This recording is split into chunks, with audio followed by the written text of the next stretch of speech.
नमस्कार। जय मातारा, जय महाकाल, जय मा कामाख्या। আপনাদের সামনে আবারও আমি পিচাসিত তন্ত্র সম্রাট দীপক শাস্ত্রী। আমার প্রিয় চ্যানেল ত্রিশক্তি মহাকাল আপনারা দেখেন এবং দেখবেন এবং ভালো ফল পাবেন এবং ভালো ফলের আশাও করেন। আমি ভালো ফল দেব। তো আজকের যে বিষয় নিয়ে আলোচনা আমাকে রাখতে বলা হয়েছে সেই বিষয়টা হচ্ছে শ্মশানের যজ্ঞর যে মাহাত্ম্যটা। আমরা তো শ্মশানের যজ্ঞ করি। পিচাসিত তন্ত্র সম্রাট দীপক শাস্ত্রী আপনারা জানেন ভালো করে যে আমি শ্মশানের যজ্ঞ করি। এই শ্মশানের যজ্ঞর যে মাহাত্ম্য সেটা বাড়িতে হোমের মাধ্যমে কেন হয় না? হোম আলাদা কথা, যজ্ঞ আলাদা কথা। বা মন্দিরে কেন আমি করি না, আমি শ্মশানে কেন করি? কারণ আমি যে ক্রিয়াগুলো করি সেই ক্রিয়াটা শ্মশান ছাড়া সম্ভব নয়। শ্মশানের এতটাই মাহাত্ম্য, আজকের তারাপীঠ যে শ্মশান সেই শ্মশানটা এতটাই ভালো মাহাত্ম্য রাখে বা অনেক মাহাত্ম্য রাখে, যে কোনো কাজ আমি শ্মশানে বসে করব সেই কাজ আমার 100% সাকসেস দিতে পারবো। যেটা আমি বাড়িতে বসে করলে হবে না, যেটা মন্দিরে বসে করলে হবে না, যেটা শ্মশানে বসে করলে হবে সেটা এইসব জায়গায় হবে না। বা কারণ বাড়িতে গিয়ে আমি যে যজ্ঞটা করব তাতেও কিন্তু আমি 100% সাকসেস বা 100% রেজাল্ট দিতে পারবো না, যেটা শ্মশানের আমি করতে পারবো। শ্মশানের প্রচুর মাহাত্ম্য আছে, শ্মশানের অনেক রকমের বিষয় আছে। আমরা পিচাসিনী, রূপকিনী, রাক্ষসী, দানব, অনেক রকমের ডাকিনী, শাকিনী, অনেক রকমের বিদ্যা প্রয়োগ করে বা শ্মশানতন্ত্র প্রয়োগ করে বা তারাতন্ত্র প্রয়োগ করে বা কামাখ্যাতন্ত্র প্রয়োগ করে বা সাঁওতালি তন্ত্র প্রয়োগ করে আমরা শ্মশানে ক্রিয়া করতে পারি। তাই শ্মশানের মাহাত্ম্যটা এত বেশি। আমরা কিন্তু যে কোনো তন্ত্রক্রিয়া ঘরে বসে বা মন্দিরে বসে করা যাবে না। মন্দিরে বসে যদি করি কোনো ঠাকুর দেবতার কোনো ভালো কাজ বা কিছু করা যাবে, বা বাড়িতে যদি বসে করি সেগুলো কিন্তু ভালো কাজের জন্যে।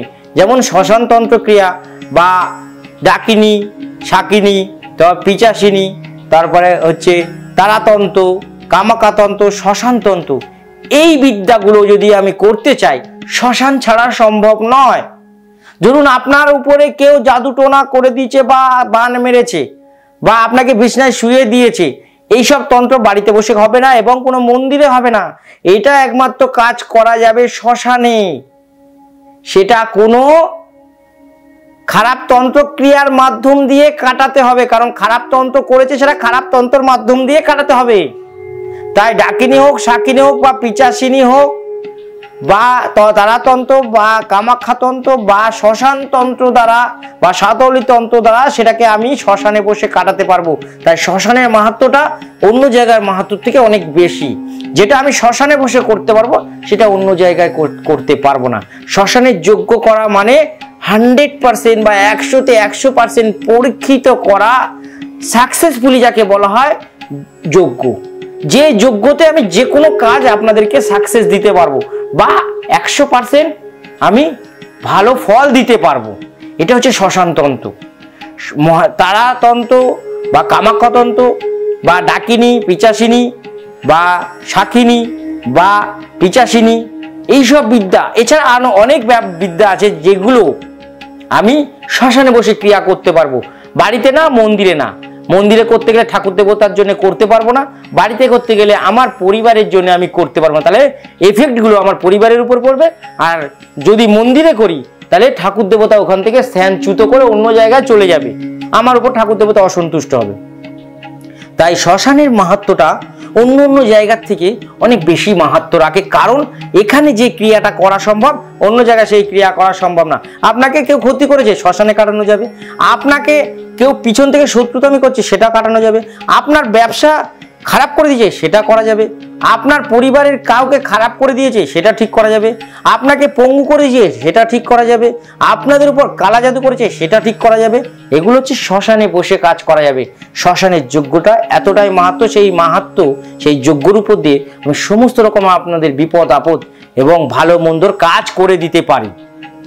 শ্মশানে ভালো কাজ হয়, খারাপ কাজও হয়, দুটোই। কিন্তু মন্দিরে বাড়িতে ভালো কাজ হয়, খারাপ হয় না। তাই শ্মশান এবং মন্দিরে বা বাড়ির মধ্যে তফাৎ এই, আর মন্দিরের থেকে বা বাড়ির থেকে শ্মশানের মাহাত্ম্যটা আমাদের কাছে অনেক বেশি যদি তন্ত্র ক্রিয়ার কাজ করা হয় তাহলে। পুজো পাঠ মন্দিরে, আর ভালো কাজ বাড়িতে। যাই হোক, অনুষ্ঠান আপনারা দেখছেন, যদি আমার অনুষ্ঠান ভালো লাগে, কোনো রকম এরকম ক্রিয়া আপনাদের উপর হয়ে থাকে বা শ্মশানে যজ্ঞ করাতে চাইছেন আমাকে দিয়ে, তাহলে আমার চ্যানেলটা ত্রিশক্তি মহাকাল পিচাসিন্ধু তন্ত্র সম্রাট দীপক শাস্ত্রীর এই চ্যানেলটাকে যদি ভালো লেগে থাকে, মন থেকে আপনারা যদি চান যে এই চ্যানেলটায় আরও অনুষ্ঠান আসুক, আরও ভালো অনুষ্ঠান পাঠাক বা আরও ভালো প্রোগ্রাম দীপক শাস্ত্রী আমাদের জন্য দিক বা টিপস করুক বা টিপস পাঠাক, তাহলে আপনার কমেন্ট বক্সে লিখে পাঠান আপনার জন্য কি দরকার বা আপনি কিরকম অনুষ্ঠান চাইছেন, তাহলে সেরকম চেষ্টা করে দেখব। তাহলে সবাই আমার অনুষ্ঠানে দেখে সাবস্ক্রাইব করাতে চেষ্টা করুন এবং লাইক করুন, সবাইকে শেয়ার করে দিন। সবাই ভালো থাকুন, সুস্থ থাকুন, মা তারা মা কামাখ্যা আপনাদের মঙ্গল করুন। জয় মহাকাল।